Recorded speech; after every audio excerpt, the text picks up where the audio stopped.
Right now, we'll have a lawyer, Tonye Jaja, who joins us from Maseru in Lesotho to discuss this subject. Thank you so much for joining us, Tonye.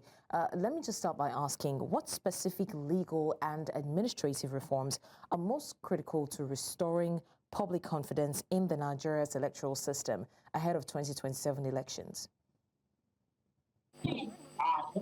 Some of them have been mentioned in your report. For example, the INEC needs to have direct allocation. They call it first line charge.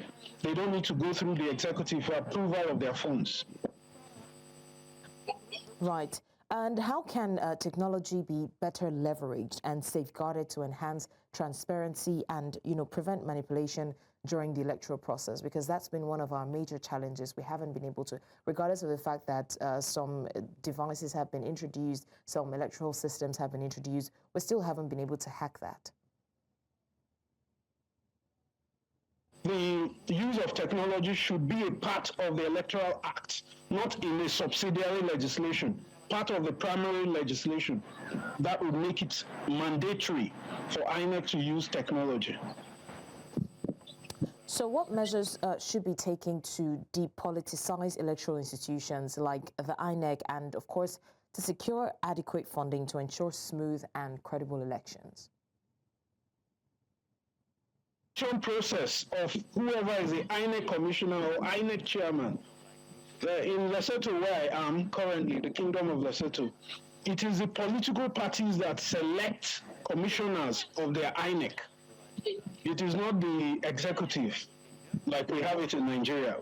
I have an NGO. We raised an alarm that the current INEC chairman has been a lawyer for the former speaker, who is a member of the APC. Those are concerns of conflict of interest. There's a commissioner of INEC who was formerly chief of staff to Akpabio. How do you have such people?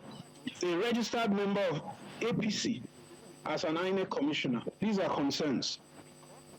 Okay, so before we let you go, let's also talk about a very pivotal conversation when it comes to elections. We've seen a lot of vote buying, voter harassment, we've seen a lot of manipulation, and we can tell that a lot of all of this stems from the ignorance of the people. So how can electoral education, voter education and civic engagement be scaled up to reduce all of this menace that we have to deal with during the electoral period? Well, I can tell you the level of education is so low.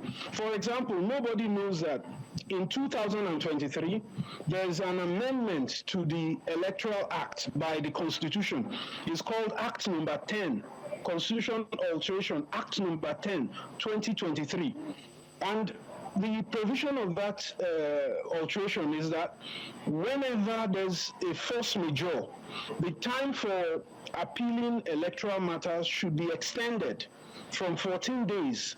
There should be an extension. Most people do not know that such a law exists. I even came across it recently in the Rivers State local government election. Instead of extending the time for filing electoral appeal, the president, by way of an electoral petition regulation, reduced the number of days from 14 days to 7 days. And people do not know. A faction of the APC went to court about this. So there's a lot.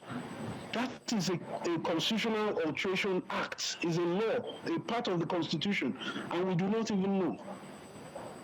All right, lawyer Tonye Jaja, thank you so much for joining us and sharing your thoughts on this. Thank you. Thank you.